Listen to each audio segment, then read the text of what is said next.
Welcome to the Anonymous Andrew podcast. Life and the choices we make. The choices other people make. Why we choose to ignore the red flags. Red flags like gaslighting, cheating, addiction, mental illness, and much more. What role do they play in relationships? Follow me each week as we discuss these topics with anonymous guests and experts to hopefully become better humans, resulting in better choices. Like I say, been there, still doing that. Now on to the show. Welcome to the Anonymous Andrew podcast, episode number 58. And do I sound excited? Yes, I do, because this episode we finally get the answers to what I've been seeking for 57 episodes. You know, I started this podcast because of this relationship that I walked away from almost a year ago, and I was baffled and I was confused and, among all the other stuff, heartbroken and all the other crap.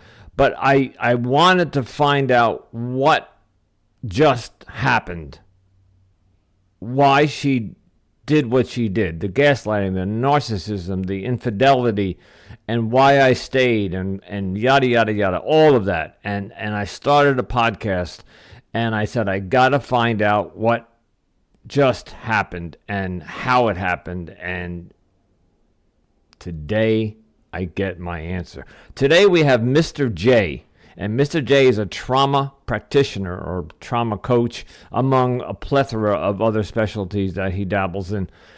But somehow, at the very end, it just like he wraps it all up in a little box and a bow, a package, and he just hands it to me, and he says, "This is what happened," and it just blew me away. So anyway, I'm going to shut up and let you listen to this episode, because this is finally the answer that I've been seeking. So enjoy, and we will talk to you on the other side.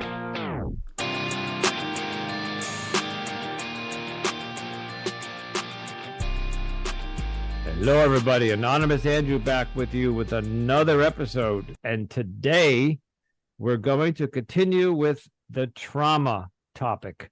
And I have a special guest today. My guest is Mr.Jay. Hello, Mr.Jay. Good evening. Good evening. Thank you so much for having me on. All right, Mr.Jay, just give me a second here. I have to read to my audience the list of your certifications or your qualifications. Mr.Jay is a Master's of Arts. MAT is what? Master's? A Master's in Arts and Teaching. He's ministry certified, professional relationship coach, certified betrayal trauma practitioner, certified in special ed. He's an author 2 times.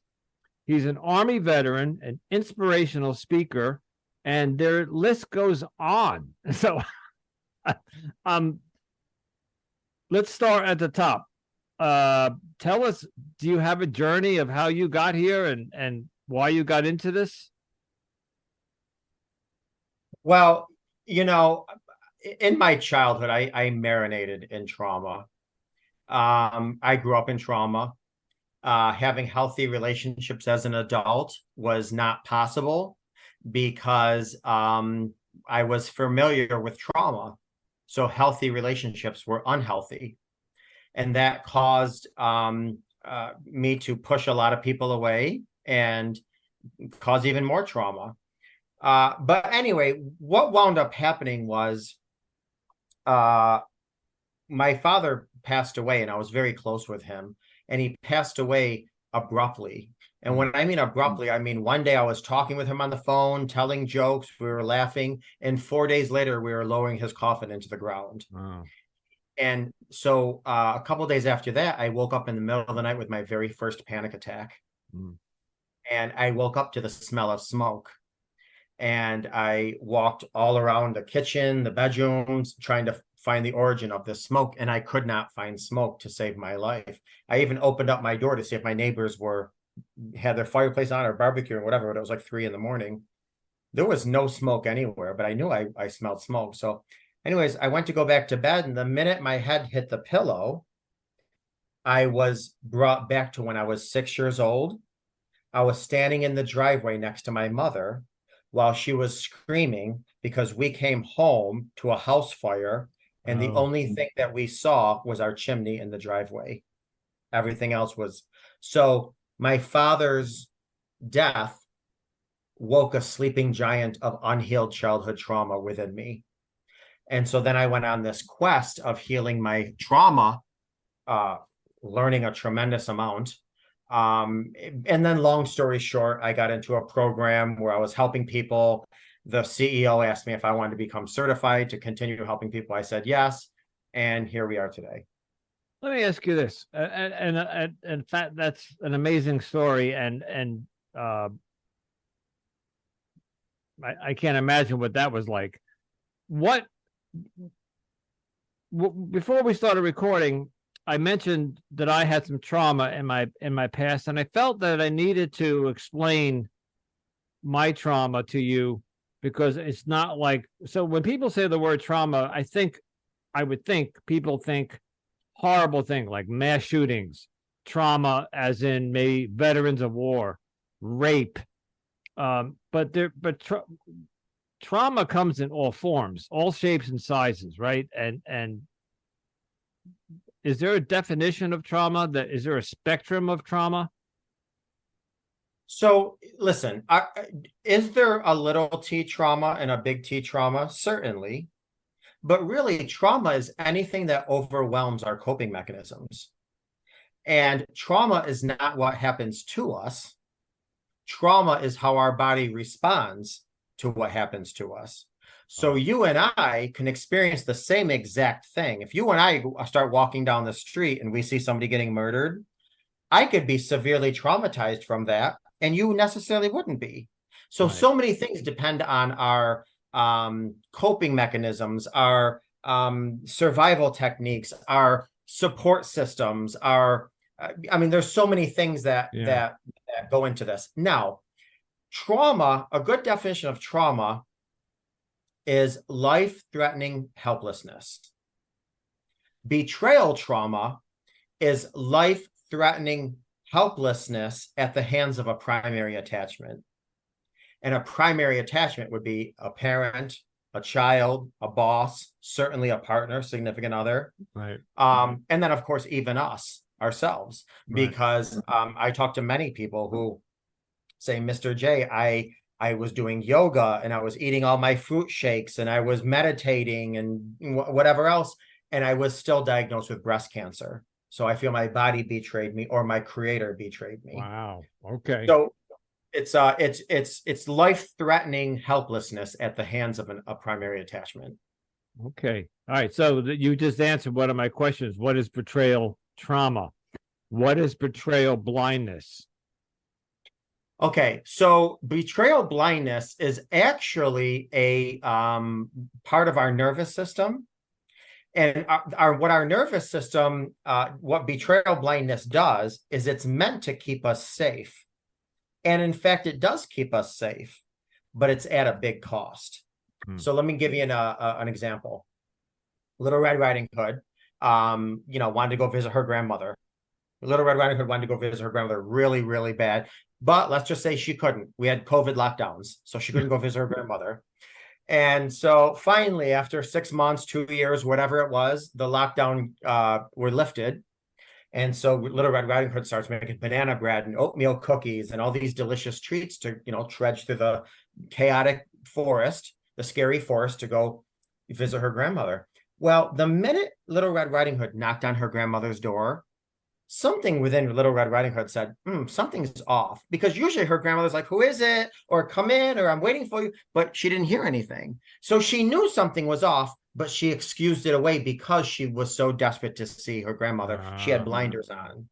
And so when she walked into the house, she still felt something was off, but she didn't want to look into it because she had blinders on. I want to see my grandma. Now, when she walked into the back bedroom, She knew without a shadow of a doubt, logically, something was up. Because she even said, Grandma, why are your eyes so beady? Why are your teeth so sharp and your jaw is so long? She knew something was off. But betrayal blindness is our body's way of saying, no, all is good in the hood. Let's just live so we're not traumatized.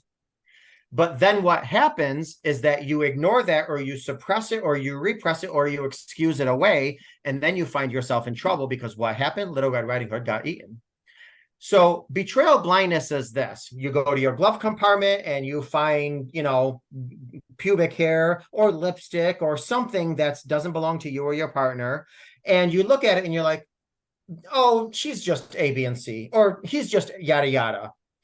It's our body's way of keeping us calm, cool, and collected. And it works because it doesn't overwhelm our coping mechanisms. However, the problem with betrayal blindness is once D-Day happens, or once that big revelation comes into your life, now you're not only dealing with the betrayal somebody else gave you, you also now have to heal your own self-betrayal. Why? And that comes in forms of, why was I so stupid? How could I be so duped? Why was I so blah, blah, blah? Which it has nothing to do with you being stupid. It's a natural part of your body's defense mechanism. You're nervous, fight, flight, or fight. It is betrayal blindness. And that's exactly what I went through, because for 2 years, I had those blinders on. I did see those. So betrayal blindness, let's take the lipstick or the things you find in the glove compartment. Those are red flags. Those are lifeguard sized red flags. But in my case, when I saw those flags, I chose to ignore them because I had blinders on, and I let them go. And or if I confronted the person, in this case my ex, it was explained away with gaslighting and skillfully manipulation. Anyway, yeah, Andrew, betrayal blindness allowed you to believe that gaslighting, or allowed you to find that acceptable. And just real quick before you continue, keep in mind, the reason betrayal blindness keeps us from probing further is because what happens is we know, okay, if I probe into this further and ask more questions and really go with my gut feeling that something's off, then my life's going to be devastated. Right. I'm going to lose this person. Yep. And a lot of women that have kids and they're financially dependent on their husbands, what's going through their mind is, oh my God, if I confront my husband and it's true, now I'm looking at a divorce. Now I'm gonna have to go back into the work field. Now my kids are going to go in separate houses. Now this and now that. So no, and then betrayal blindness kicks in and we just decide, you know what? Let me believe in the lie I want to tell myself, or the one that's making me stay comfortable to believe. This may or may not be a similar connotation or similar explanation, but early on in this podcast, I used the term better to stick with the devil you know than the devil you don't, because there were times when I saw the betrayal but I had those exact same thoughts. If I confront it, if I push it even further, and remember, she told me, if you don't like it, I'll find somebody else who will treat me or accept my lie. She basically said, if you don't like that I'm lying to you, I will find somebody else and suck them into my vortex and make them believe my lies. And so in this case, she was the devil, and I'd rather stay with this devil because I knew her than start not knowing what existed out there. And I like the idea that the concept of the wife and her kids. Yeah, if she has to push it and get a divorce and she's all alone, it's very scary about what lies ahead. It is. And I'll say this too, and I don't want to trail off into this, but oftentimes, and you have to really get to understand the individual person and what their payoff is for staying in a relationship. But I talk to a lot of men every day that have what's called a hero complex. And a lot of times they want to stay with their partner because they're going to show them, I'm going to be your hero and take you out of this devastating life and show you what true love is. And so there's a lot of that too that goes into the mix. I call it the Superman complex. Yeah. There you go. I am Superman. I see a damsel in distress. this woman, she is escorting and she's selling her body and she's lying and manipulating. And she was even diagnosed with a disorder. And I said, I'm going to fix this person, and I'm going to make her love me again. Well, she did love me, but I'm going to make her stop doing all. It just doesn't work. But you're right. There is this hero complex. Yeah. And I am And then one on of the them. opposite of that, I just want to say, not to trail off, but on the opposite of that, that's why some men find themselves in affairs. Because, let's face it, after 5, 10, 15 years of marriage, complacency sets in and you're not the hero anymore you once were to your spouse. And so now when you're at work and your coworker's like, oh my gosh, you look so good with your family, and oh my God, I can see you're going to the gym, and all of a sudden we get this hero complex, and we love what we feel, so we get involved with an affair, or we lean in that direction. Or sometimes we see a damsel in distress, even though we're married, and we want to help that damsel in distress to give us that heroic feeling, and we wind up in an affair. So yeah, there's all these myriad variables. Yeah, and I was often accused of cheating on her, which I don't know if it was that reflective, where they reflected back on you, but I was loyal to her. But anyway, let's not. My audience knows my story. I don't want to It does rehash sound it. like some transference, I will say, on her end. It does sound like some transference, which is why I'm going to come and spend time with you, because I feel I don't want. It's guilty by association. It's almost like I'm doing this, and I need, and so there's also a lot of transference. If my partner's doing this, I want to make sure they're not doing this. So Right. let me spend time with them to make sure they're not doing this. Whatever. It's a lot of things are complicated and multi-layered. And what got me really stumped was she did that. She would spend an enormous amount of time with me, or we would spend all night on the phone, either Zooming or FaceTiming or watching a movie. Like sometimes we would remotely watch a movie, like we queue up Netflix at the 7 second. And I always said to myself, when did she have time to go out and do what she was doing? And then I realized that she either didn't need a lot of sleep, because there were many weekends she came over and she would ask me if she could take a nap. It's Saturday afternoon. Why do you need to take a nap? But she needs to take a nap. That's because she was up all night. After we got off the phone at 10 o'clock, I went to bed. She left the house and did what she had to do, and probably got home at 4 o'clock in the morning. So, there's another word, and I mentioned it to you before we started recording. If we have time later, I know we're on a time slot here. I'll bring it up again. And that's the word reconciliation. But there's another one. When I left this relationship, and I'm sure that, and this was in your bio, self-esteem. When I left this relationship, my self-esteem was non-existent. I'm not sure that I'm there yet either. And it's 10 months now. I guess the question is, how do we begin to work on that? Building up that self-esteem, that self-confidence, trust. First, I got to trust myself to make the next right choice. The next partner I choose, I'm not going to trust that I'm making the right choice. Self-esteem.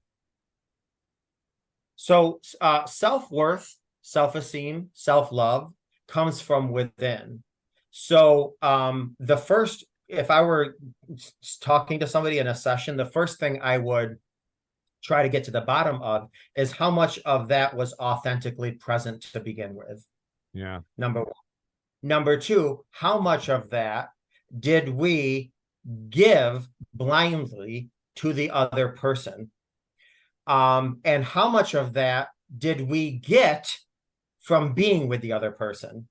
Because if the other person's giving us all this self-esteem, all this, self-worth, all this yada yada, and then they walk away, well, they walk away with everything they gave you. Yeah.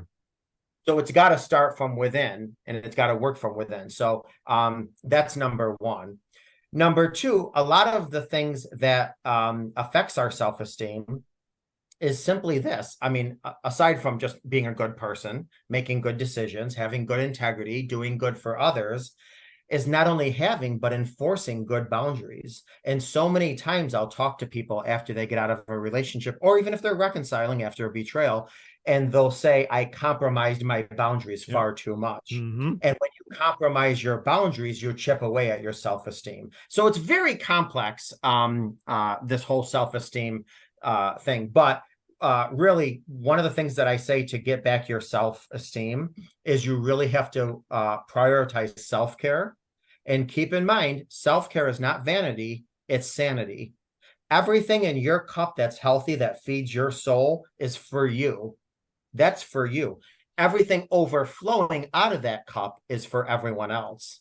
And what happens is we get into relationships and get our cup and just dump it out into them.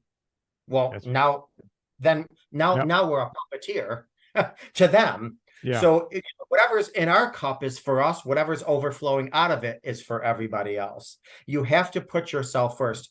I mean, there's times to be selfless in relationships, absolutely, without question. But no matter what, you could never lose yourself in the process. So we didn't talk about this while we were recording, but I told you that before the recording that there was a conversation I had with her that I was not happy with some of her behavior. And she said, if you don't like it, there are plenty of men waiting to take your place. I should have said to her, then let them take my place, because that would have been my self-respect. She's clearly doing something inappropriate, and I call her out on it, and she says, if you don't like it, I'll find someone to replace you. And I should have said, then yes, do that. Because by relenting and saying, oh no, because that's exactly what I said. Oh, no, I'm sorry. Forget it. Have fun. Do what you're doing. It moved my boundary back. It then showed her, oh, I can step over this line and I can step over that line, and he's not going to do anything about it. Yeah. You know? Well, keep in mind, first of all, we teach people how to treat us. Correct. And number two, boundaries are not for other people. Boundaries are like religion. They're for ourselves. Right. You know, it's like if I have a placard on my kitchen, it says, you know, we're a family that prays, and we're a family that does this, and we're a family. I'm not going to go out and force the society to embrace those. But if somebody comes into my personal space, my kitchen, they need to embrace my boundaries. Right. Okay. And I don't mean that literally like they need to pray. I'm just saying this is what me. So here's the deal. Your boundaries are for you. Your boundaries are your rules in your life. And if somebody wants to step into your personal circle, they need to respect your boundaries. Yeah. If not, you are the one that has to enforce those boundaries. And if not, you're basically telling somebody my boundaries are negotiable. And I'll give you a perfect example. I was talking to this woman probably a couple months ago from California. She's in her mid-60s and she's in the dating realm. And she tells all of her potential dates, I do not have people come to my house on a first date. I don't. That's a boundary of mine. I do not have people come to my house on a first date. I'll meet you out in public at a restaurant. She said, but you know, Mr. J, this guy was traveling from far away, and he kept saying, why didn't I just pick you up? And at first I was like, I don't know. And then he said, come on, I can pick you up. We can ride in the same car. And she was like, okay, sure. And the date went well. And at the end of the night, he kissed me goodnight and everything was fine. But then he kept kissing me. And I said, okay, you kissed me. We're good. And then he kissed me again. And she said, and then he was forcefully kissing me. And she said, okay, we're good. We're good. I don't kiss this much on the first date. But he kept kissing me. And I said, well, one of the things is, though, is when you told him you had a boundary and then you went soft on it, you taught him, because we teach people how to treat us. You taught him my boundaries are negotiable. Yeah. Wow. For you after that first and third and fourth and seventh kiss to say, screw it, just come in, let's have sex. Yeah. So now listen, that's not to say that you have to be a strict, stern robot with your boundaries. There's times you can negotiate, but that's after a while when they've been established. It's just like a teacher. When you go into a class for them at the beginning of the year, you don't play cool with the kids and everybody's your best friend. No, you establish rules, you establish structure, you establish boundaries. Then once that's all set to play in place, then you can kind of negotiate as you can be go along. flexible. Yeah. Okay. Well, I'm learning a lot about boundaries because I clearly do not know how to establish boundaries in life. I guess there's boundaries in work, there's boundaries in platonic relationships, but we're talking about romance here. I have got to learn to establish, or maybe does one. Let's say I'm getting ready to go back out in the dating world. I'm not sure that I'm really there yet, but let's say in the next couple of months, would I sit down and write a list of boundaries that I'm not okay with and okay with? 100%. I think in every area, in every relationship, we need boundaries. I don't care if it's with a coworker, a family member, a potential spouse or partner. We need boundaries. Now, I think what a lot of people do is they don't know how to set boundaries or where to begin with them. And that's when I tell people to do a value audit. So what are your values? For instance, let's just say you're somebody who absolutely timeliness is important to you. You want somebody who's on time all the time. If you tell somebody be there at 7 and they come strolling in at 7:18, that doesn't jibe with you. That's a value of yours. So you turn your values into your boundaries. My boundaries are timeliness is important. That's a value to mine. That could be a boundary. So you do a values assessment and turn those values into boundaries. Okay. But this may seem like an odd question. You, on a first or second date, you wouldn't pull out that list and go, these are my boundaries. How do you convey that to your potential first date, second date, third date? How do you... Well, listen, there's many different ways you do that. Something as simple as, oh, you know what, that's not something I'm comfortable with, or, oh, that's something that could be, because listen, as you know, being in the dating pool, there's people that have completely different religious beliefs. There's people that have different political beliefs. There's different beliefs around money.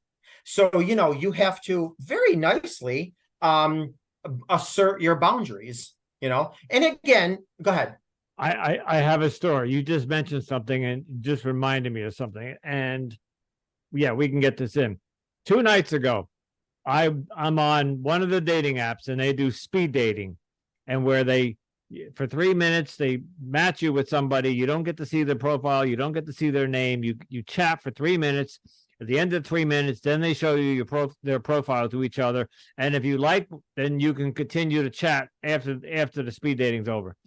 And I was having this great conversation with this woman, and we both agreed, let's continue this after the speed dating. And we did. An hour later, when the speed dating was over, I reached out to her and we were chatting for a half an hour. And all of a sudden, she came back to me and said, oops, I just read your profile over again. You're apolitical. And that's a deal breaker for me. And it just caught me off guard, because politics is a very dangerous playground, especially in the dating world, especially today.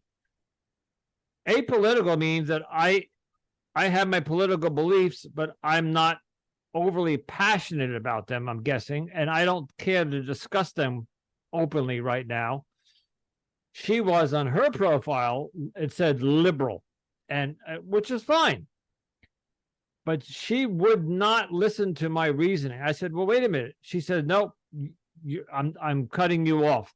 And I said, why? Because I don't discuss politics? And she said, I'm very passionate about my politics, and you just don't seem to be into politics. So we're not a good match. And then she literally blocked me, and she poof, she was gone. Is that a boundary, or is that just a little over the top? No, well, here's the deal. It's dating is a whole beast. It's a whole world. It's a whole beast. So let me just, on one hand, I listen to this story and I say, you know what? This is a woman who knows what she wants, and she's not afraid to state it, and good for her. Kudos. And she immediately knows a non-negotiable. and doesn't want to waste her time and said, listen, this is an important thing to me. I'm very passionate about it. You don't carry this. I don't want to waste my time. And a lot of me actually is thinking kudos to her. Absolutely. The problem, however, is the other side of me is thinking this.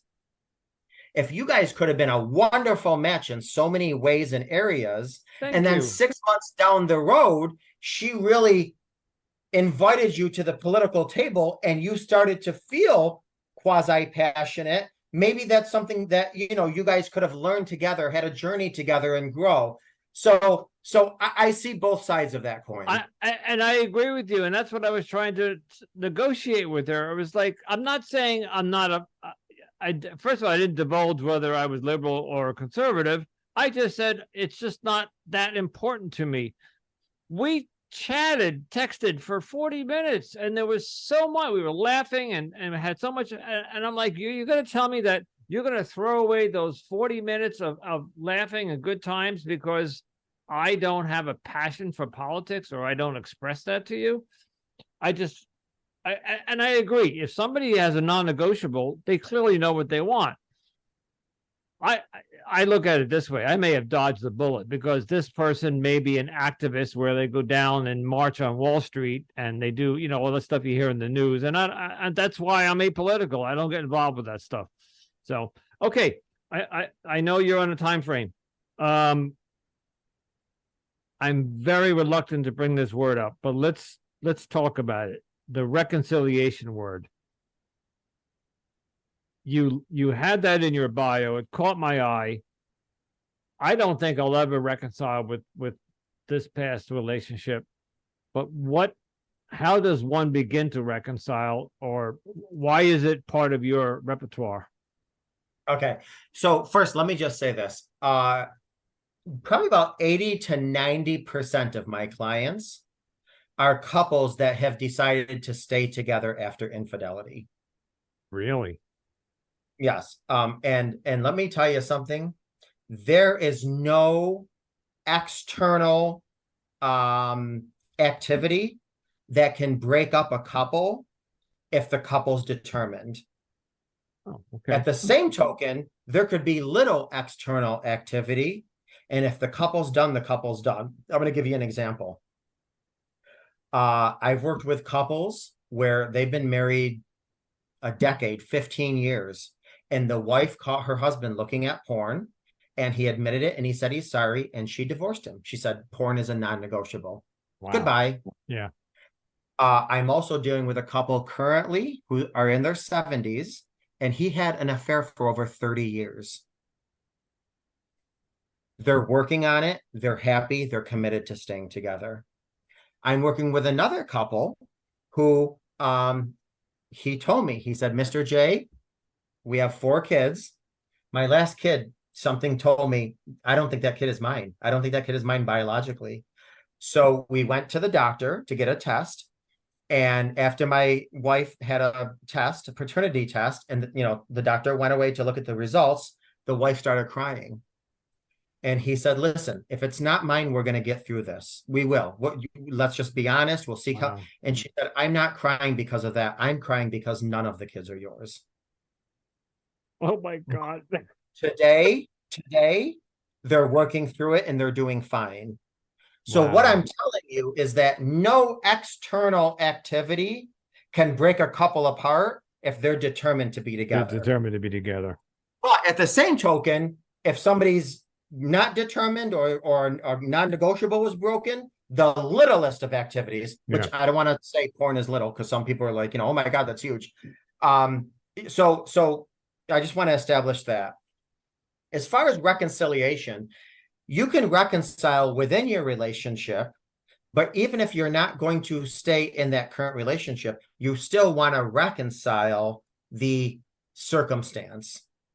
So for instance, and I don't know, I haven't talked to you at all. I don't want to begin to guess the situation, but a part of me thinks that your ex had some unfinished emotional baggage in business with her ex.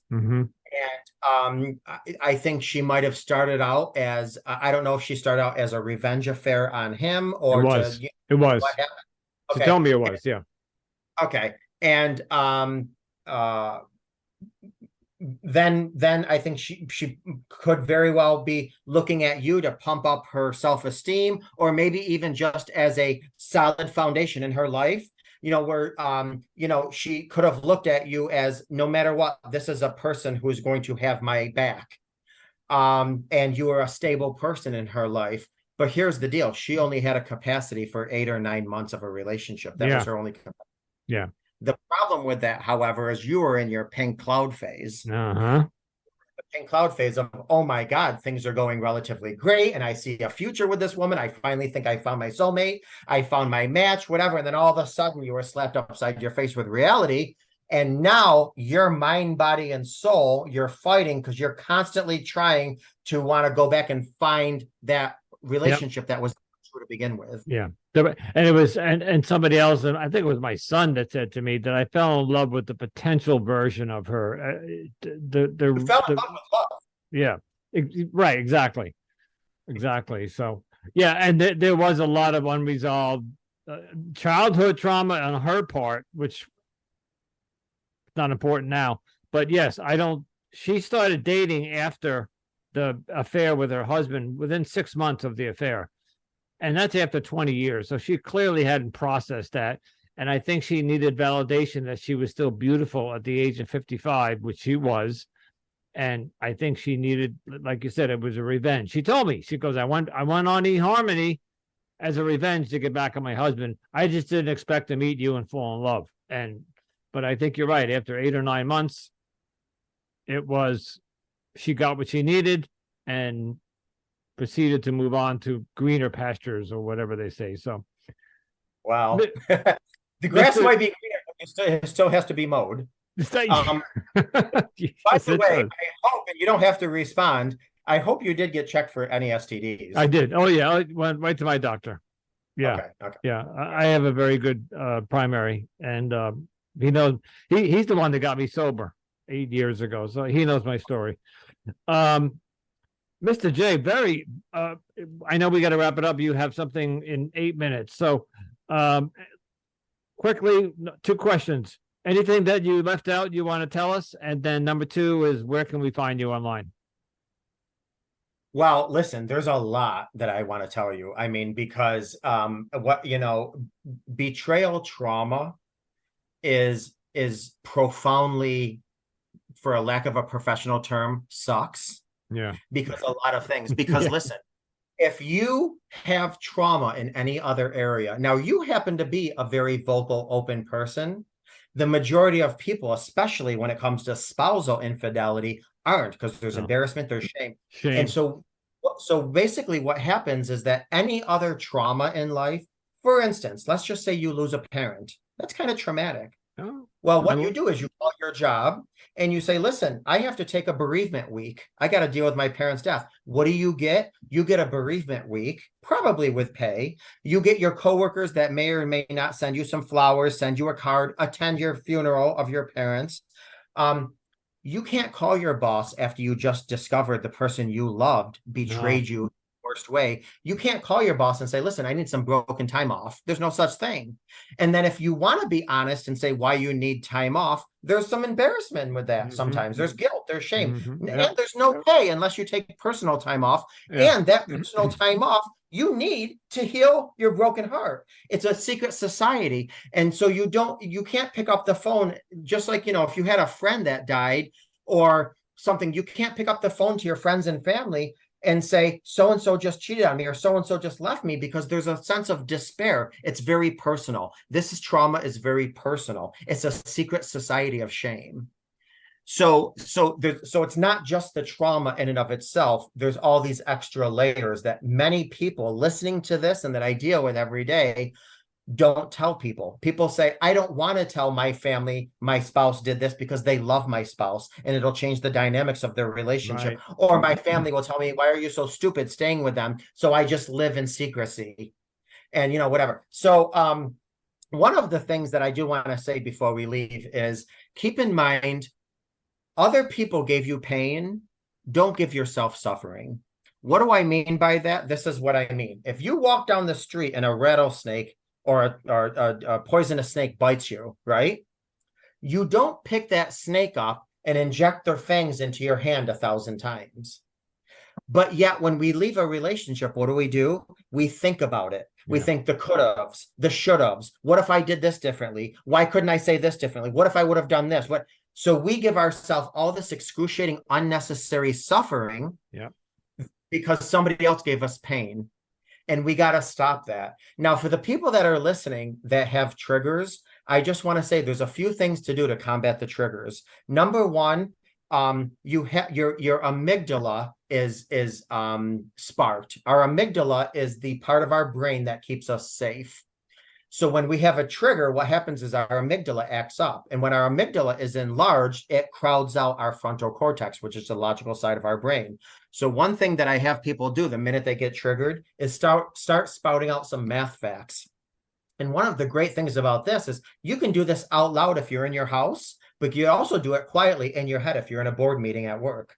So you can just say, okay, 7 plus 7 is 14. 14 minus 4 is 10. 10 times 10 is 100. And the more difficult the math is, the more you have to engage the logic side of your brain. And once the logic side of your brain is engaged, you're basically closing down the amygdala. So you're calming down that threat. And that trigger is gone.